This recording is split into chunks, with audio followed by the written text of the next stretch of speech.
அதனால நிறைய moving parts இருக்கு. இன்னும் செட்டில் ஆகல. இந்தியா கூட்டணி மட்டும்தான் செட்டில் ஆயிருக்கு. மற்ற அணிகள் இன்னும் செட்டில் ஆகல. அது செட்டில் ஆன பிறகுதான் சொல்ல முடியும். ஆனா I am confident that Dravida Munnetra கழக தலைமையில் இருக்கும் இந்தியா கூட்டணி வருகின்ற தேர்தலில் வெற்றி பெறும் என்றுதான். இப்பதானே 2024 ஆண்டு தேர்தலில் வேண்டாம்னு சொல்லி பிரிஞ்சோம். திடீர்னு ஒரு வருஷம் கழிச்சு என்ன சேஞ்ச் ஆஃப் சர்க்கம்ஸ்டான்சஸ், என்ன திடீர்னு போய் அந்த கட்சியோட கூட்டணி வைக்கணும். அந்த கூட்டணியை வச்சாதான் நமக்கு வாக்கு வரலன்னு சொல்லி 2021 அப்புறம் தேர்தலில் தோல்வி அடைஞ்ச பின்னர் 2024 தனியா நின்று 2025 அதாவது ஒரு வருஷம் கூட நான் ஆகல. ஒரு வருஷம் ஆகிறதுக்கு முன்னாடி எதுக்கு மீண்டும் அவங்க கூட கூட்டணி வச்சாங்க ஒரு கேள்வி கேட்கறாங்க. அது நியாயமான கேள்வி.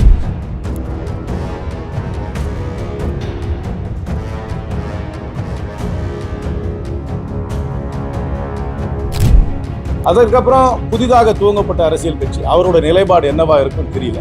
அவங்க தனித்து போட்டிடுவார்களா இல்லை எங்கேயாவது ஒரு அணியில போய் சேருவார்களா என்று எனக்கு தெரியவில்லை. அவர்களுக்கு என்று ஒரு எனர்ஜி இருக்குது. புதிதாக துவங்கப்பட்ட நடிகர் விஜயோட கட்சிக்கு ஒரு எனர்ஜி இருக்குன்றத முழுமையா நான் ஏற்றுக்கிறேன், இல்லைன்னே சொல்லலாம்.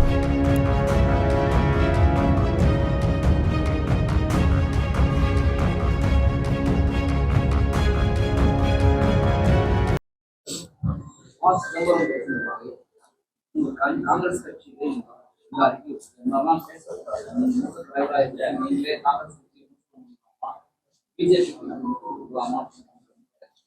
அவருடைய முன்னாள் நிதியமைச்சர் மற்றும் உள்துறை அமைச்சர் அவர்கள் 50 ஆண்டு காலத்துக்கு மேலாக அரசியலில் இருக்கிறார். அவரை அறிந்தவர்கள் எல்லோருக்கும் நன்றாக தெரியும். அவர் எதை பேசினாலும் சிந்தித்து நிதானமாக பேசக்கூடியவர். அவர் சிந்திக்காமல் இதுவரைக்கும் எனக்கு தெரிந்த வரைக்கும் ஒரு பேட்டியோ ஒரு அறிக்கையோ இதுவரைக்கும் கொடுத்தது கிடையாது. அவர் ஒரு புத்தக வெளியீட்டு விழாவிலே ஆங்கிலத்திலே பேசினார். அதை முழுமையாக கேட்டவர்களுக்கு அதோடைய அர்த்தம் நன்றாகவே புரியும். சோசியல் மீடியாவில் வருகின்ற ஒரு ஹெட்லைனை வைத்து ஒரு உரையை முழுமையாக கேட்காமல் விமர்சனம் செய்யக்கூடாது. அவர் பேசியது என்ன? இந்திய அளவிலே இந்தியா கூட்டணி ஒற்றுமையாக இருக்கிறதா, வலிமையாக இருக்கிறதா என்று கேட்டால் வலிமையாக இல்லை, பாஜகவுக்கு நிகராக இல்லை என்ற யதார்த்த உண்மையை, கள நிலவரத்தை எடுத்து சொன்னார். இந்திய அளவிலே அது வலிமையாக இல்லை என்று கூறும்பொழுது அது தமிழ்நாட்டிலே வலிமையாக இல்லை என்ற அர்த்தம் கிடையாது. தமிழ்நாட்டை பொறுத்த வரைக்கும் இந்தியா கூட்டணி ஒற்றுமையாக இருக்கிறது. இந்தியா கூட்டணிக்கு தமிழ்நாட்டிலே திராவிட முன்னேற்ற கழகம் தலைமை தாங்குகிறது. அந்த கூட்டணியிலே காங்கிரஸ் கட்சி அங்கம் வகிக்கிறது. வருகின்ற சட்டமன்ற தேர்தலிலே என்னை பொறுத்த வரைக்கும் இந்தியா கூட்டணி திராவிட முன்னேற்ற கழக தலைமையிலான கூட்டணி வருகின்ற சட்டமன்ற தேர்தலில் வெல்லும். திரு ப. சிதம்பரம் அவர்கள் கூறிய கருத்தை உள்வாங்கி கொண்டு அவர் அந்த பேச்சில என்ன சொன்னார்? இந்த கூட்டணி வலுவாக இருக்க வேண்டும், இதற்காக முயற்சிகள் இன்னும் எடுக்க வேண்டும். இந்த கூட்டணி வலுவாக இருந்தால்தான் பாஜக என்ற ஒரு அரசியல் பிம்பத்தை நம்மால் சமாளிக்க முடியும்.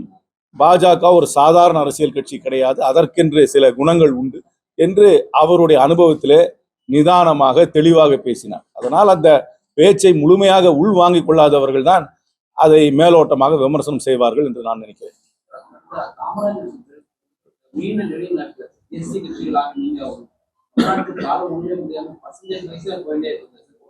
நிறைய நீங்க சொல்ற கருத்தை நான் எப்படி மறுக்க முடியும்? 1967 அப்புறம் நாங்க தேர்தலில் ஆட்சிக்கே இல்லை. கடைசியா நாங்க ஜெயிச்ச தேர்தல் 1962. நான் பிறக்கிறதுக்கு 9 வருஷத்துக்கு முன்னாடி. அதனால இதை ஒண்ணு நான் மறுக்கவே முடியாது. இதுதான் யதார்த்த ஸ்டாட்டிஸ்டிக்கல் உண்மை. இதை நான் எப்படி மறுக்க முடியும்? இதற்கு பல காரணங்கள் உண்டு. காங்கிரஸ் கட்சி ஏன் இங்க நேரடியாக ஆட்சியில் இல்லை, ஏன் வலுவான அரசியல் கட்சியாக இல்லை என்று பல காரணங்கள் உண்டு. அதை பத்தி பேசணும், நீங்க எனக்கு தனியா ஒரு பேட்டி எடுக்கணும், நான் நீண்ட உரை கொடுக்கணும். அதுக்கப்புறம் அப்படி சொன்ன மாதிரி நிறைய பேர் என்ன விமர்சனம் செய்வாங்க.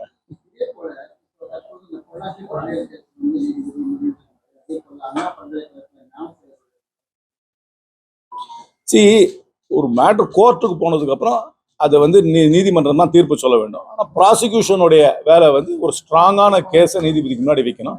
இங்க இந்த பொள்ளாச்சி வழக்குல ப்ராசிக்யூஷன் அதாவது சிபிஐ ரொம்ப ஸ்ட்ராங்கான கேஸை வச்சு ஆதாரத்தை வச்சு தண்டனை வாங்கி கொடுத்துருக்காங்க. அதே ப்ராசஸ் தான் அந்த கேஸுக்கு நடக்கும். எந்த ஒரு குற்றமாக இருந்தாலும் அதை நீதிமன்றத்திற்கு முன்பாக தான் எடுத்து சென்று அதற்கு தண்டனை வாங்கி தர வேண்டும். அதற்கும் தண்டனை சாட்சிகளுடைய அடிப்படையிலே வரும் என்று நம்புகிறேன். தமிழ்நாடு பொலிட்டிக்கல் சினாரியோ எப்படி சார்? சில மூவிங் பார்ட்ஸ் இன்னும் இருக்கு. இந்தியா கூட்டணி ஒற்றுமையாக இருக்கிறது, வலிமையாக இருக்கிறது. அதனால் இந்த கூட்டணியில எந்த விதமான ஒரு சப்ட்ராக்ஷனோ ஒரு எந்த விதமான ப்ராப்ளமும் இருக்காது என்று நான் முழுமையாக நம்புகிறேன். எதிரணியில இருக்கிற மெயினான கூட்டணி வந்து அண்ணா திராவிட முன்னேற்ற கழக கூட்டணி. அண்ணா திராவிட முன்னேற்ற கழகத்தை நான் என்றுமே குறைச்சு மதிப்பிட்டது கிடையாது. அது பெரிய கட்சி. ரெட்டலைக்கு என்று ஒரு பெரிய வாக்கு வங்கி தமிழ்நாட்டில் எல்லா காலங்காலமாக இருந்து கொண்டுதான் இருக்கிறது. என்னை பொறுத்த வரைக்கும் இன்னும் இருக்கிறது. ஆனால் அந்த கட்சி இப்போது பாரதிய ஜனதா கட்சியோடு கூட்டணி வைத்திருக்கிறார். நான் பேசிய அளவில் நான் ஒரு ஊரா போகும்பொழுது அண்ணா திராவிட முன்னேற்ற கழக நண்பர்களும் இருக்கிறார்கள். அந்த கூட்டணியை கீழே இருக்கிற அண்ணா திராவிட முன்னேற்ற கழக தொண்டர்கள் அந்த கூட்டணியை விரும்பல. எதுக்கு இவ்வளவு சீக்கிரமே அந்த கட்சியோட கூட்டணி வச்சோம்? இப்பதானே 2024 ஆண்டு தேர்தலில் வேண்டான்னு சொல்லி பிரிஞ்சோம். எதுக்கு திடீர்னு ஒரு வருஷம் கழிச்சு என்ன சேஞ்ச் ஆஃப் சர்க்கம்ஸ்டான்சஸ், என்ன திடீர்னு போய் அந்த கட்சியோட கூட்டணி வைக்கிறது?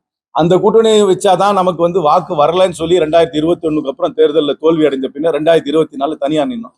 2025 அதாவது ஒரு வருஷம் கூட நான் ஆகல. இன்னும் ஒரு வருஷம் ஆகிறதுக்கு முன்னாடி எதுக்கு மீண்டும் அவங்க கூட போய் கூட்டணி வச்சோன்றது ஒரு கேள்வி கேட்கறாங்க. அது நியாயமான கேள்வி. அவர்கள் அந்த கூட்டணியை விரும்பவில்லை. அதனால இது ஒரு வில்லிங் ஹாப்பி கூட்டணியாக நான் அண்ணா திராவிட முன்னேற்ற கூட்டணியை பார்க்கல. அதே நேரத்தில் அண்ணா திராவிட முன்னேற்றம் பெரிய கட்சி என்பதை ஏற்றுக்கொள்கிறேன். அதற்கப்புறம் புதிதாக துவங்கப்பட்ட அரசியல் கட்சி அவரோட நிலைப்பாடு என்னவா இருக்குன்னு தெரியல. அவங்க தனித்து போட்டிடுவார்களா இல்லை எங்கேயாவது ஒரு அணியில போய் சேருவார்களா என்று எனக்கு தெரியவில்லை. அவர்களுக்கு என்று ஒரு எனர்ஜி இருக்கிறது. புதிதாக துவங்கப்பட்ட நடிகர் விஜயோட கட்சி ஒரு எனர்ஜி இருக்குன்றதை முழுமையா நான் ஏத்துக்கிறேன், இல்லைன்னே சொல்லல. ஆனா அந்த எனர்ஜி ஒரு வடிவமாக, உருவமாக, ஒரு ஆக்கப்பூர்வமான அரசியல் கட்சியாக மாறி அது தேர்தலை சந்தித்து தேர்தலில் வாக்குகளை எந்த அளவுக்கு வாங்கும்னு எனக்கு சொல்ல தெரியல. நேற்று கூட ஒரு சர்வே பார்த்தேன். ஆனா அந்த சர்வே இன்னும் வெளியே வரல. அதான் அந்த சர்வேயோட ரிசல்ட் நான் சொல்றது தார்மீகமா இருக்காது. அதுல ஒன்றும் அதுல நான் எதிர்பார்த்த மாதிரி தான் இருக்கு அந்த சர்வே ரிசல்ட்ஸ். ஆனா இன்னும் நிறைய மூவிங் பார்ட்ஸ் இருக்கு. இதெல்லாம் கொஞ்சம் செட்டில் ஆன அப்புறம் தான் தெளிவா தெரியும். இப்போ கூட பாமக எந்த நிலையை எடுக்க போறாங்கன்னு தெரியல. அவங்க ஒரு மாநாடு நடத்தியிருக்கிறாங்க. ஒரு சமுதாய ரீதியாக ஒரு மாநாடு நடத்திருக்காங்க. அப்புறம் அந்த கட்சிக்குள்ளே நிறைய கான்ட்ரடிக்ஷன்ஸ் இருக்கு. அதனால நிறைய மூவிங் பார்ட்ஸ் இருக்கு. இன்னும் செட்டில் ஆகல.